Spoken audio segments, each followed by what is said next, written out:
We're going to go ahead and hear from Tim Smith from Harrison County. My name's Tim Smith. I'm Assistant Road Manager for Harrison County, or one of them, local government here.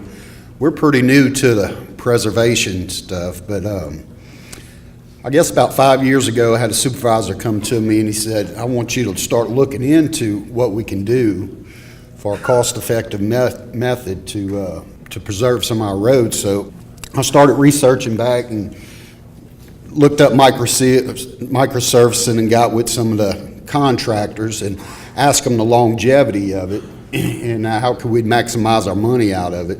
And they said it'd buy us 3 to 5 years. So I took 2 miles of it and did some test runs. And on the roads we test run with was exposed aggregate, real slick. And so we did the test runs on the 2 miles. And liked it so much we ended up doing 14 miles with it. Gave it a good wear friction, surface friction back to it, and it's been real productive for us.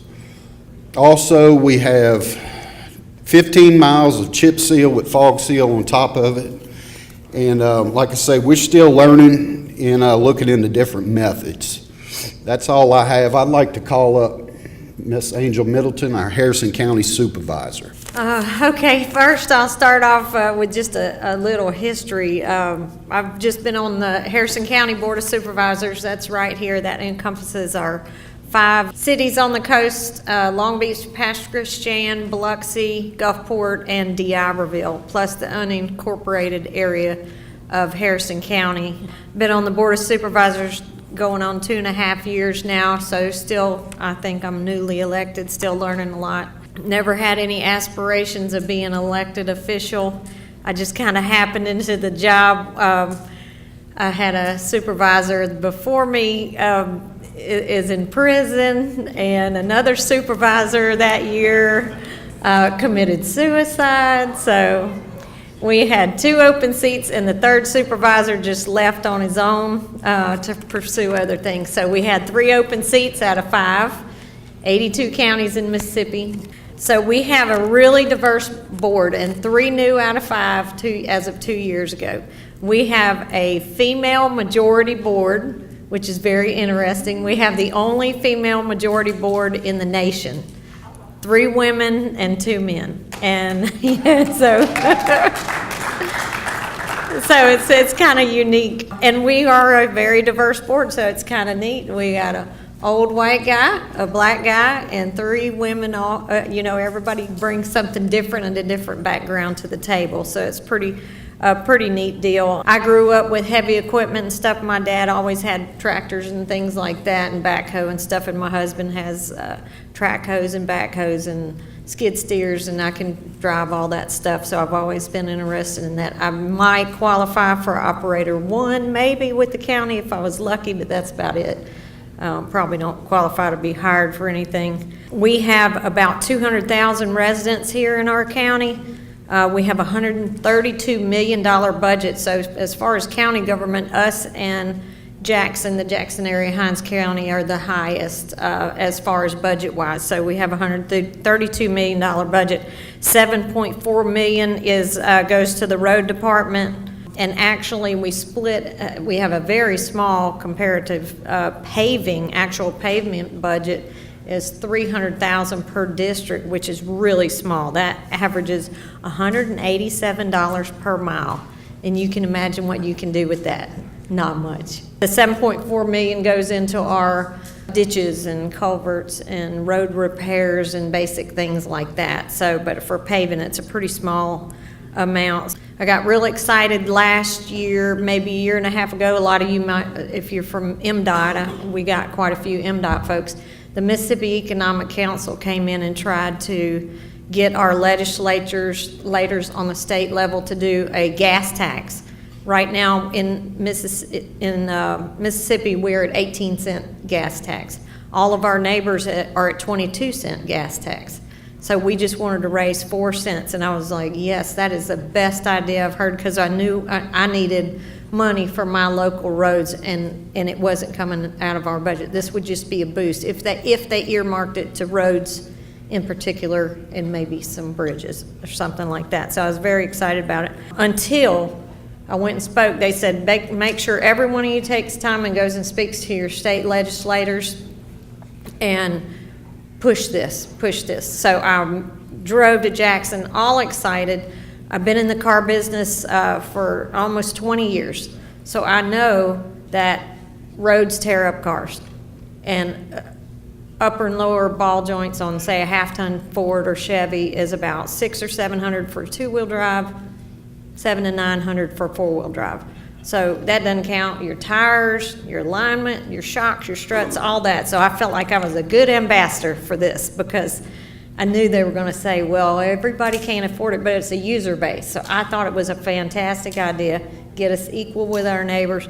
But when I hit a brick wall with every legislator that when I got to the state level, they all said they would be watched by a watchdog group, would get them in the next election for having a tax increase of any kind. And they just literally shut it down. So it was very disappointing. And I even hit them with the car dealer. You know, everybody can afford 4 cents. A lot of people who don't have a lot of income on this Gulf Coast, who live in the rural unincorporated area that a lot of us represent, can't afford. They'll trade in their car instead of fixing those things. If it's a $2,000 repair, a lot of them just trade it in that way, you know, and hope whoever's looking at it doesn't notice how bad it is underneath. Anyway, that was a little disappointing, so I learned a little bit about state government trial by fire. The good thing is my best conference ever, my most favorite thing that I have done is right after I got elected in January of 16, went to the Pavement conference in Nashville. And that was still, to this day, the best conference that I've ever been to. It felt like, as a newly elected official who knew nothing about, I didn't know curb and gutter, I didn't know asphalt, I didn't know any of the surfacing techniques, nothing.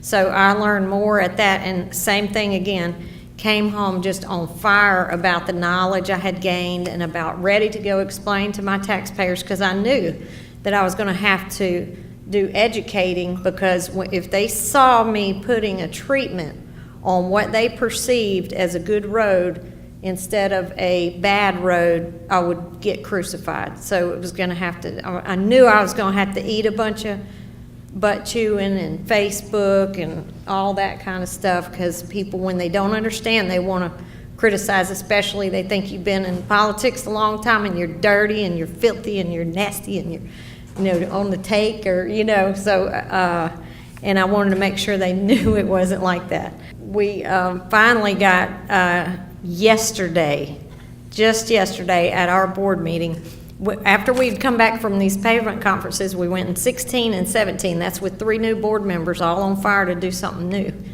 And so we came back to our road manager and we're like, come on, let's implement this. We got to get this going. This makes sense. It makes money sense. And so we just never could get him on board, and he left last month. So as of yesterday, we had a board meeting, and we all agreed on our South Mississippi Planning and Development District folks, who are the bottom 15 counties, just implemented a new plan where they come around and they evaluate all of our roads. So we officially voted to partner with them. It's about $85 per mile. We have about 800 miles in our county, roughly. We'll know exactly when they get done. We don't even know exactly how many miles we have. I kept asking the road manager, how many miles? Well, it just kind of, nobody was real sure. So after this, we will know exactly how many road miles, exactly how many miles in each district we have. They will evaluate the entire road network. They'll video the roads, provide preservation treatment options and recommendations, and a cost analysis. Their plan also incorporates traffic counts into a cost-benefit value. They'll help prioritize areas and rank roads according to need. Because I have some really clever, I had a lady last week that went and got 60-something signatures on a petition to pave her road. And we had people as far as Van Cleve, which isn't even near her road, that signed the petition to get her road paved. So that's really, you know, you got to give it to her. She's the only one in 2.5 years, but she wants her road paved. And but with this, once they get done, this analysis is about 4 months plus, or give or take a little bit. But I will be able to go. If she comes in, we'll come to my office and sit down. I can pull up Dye Road and write. It'll give the video of her little road and show the condition. And then I can say, listen, Ms. Smith, I know your road needs paving, but we're so far behind the curve. We're starting this now, pavement preservation in 2018. And this road right here has just got to go before you guys. But I'll have exact data and specs to back it up, whatever I tell her, which is going to be a huge benefit to the elected official. My last thing to tell you guys is just one thing I thought, because when I went to the pavement conference in Nashville, I was like, they would say, now you're elected officials, and a lot of times I was just like trying to cover up, make sure they didn't know I was one, you know, so I'd fit in with you guys better. What I would say is most important to me as somebody fairly new, what really piqued my attention is when you guys called the roads an asset.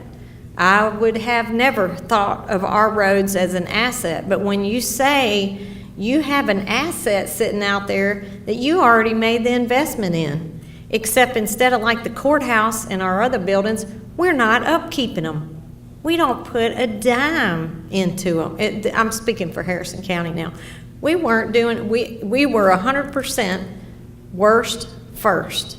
We were totally, and being the second largest county in the state, that is just awful. So anyway, finally, as of yesterday, so I'm proud to be able to speak today, but just yesterday, we are on the path to pavement preservation, and so maybe next year I might can give you a really good update and say, hey, we did this and this and this, but I'm so thankful for you guys and that we got invited to your seminar, that I learned so much from you guys, and you guys were a real inspiration, especially your leaders who take all the time all year long to put these things together, and very appreciative as a local official trying to learn this stuff and do better for my community. So thank you guys.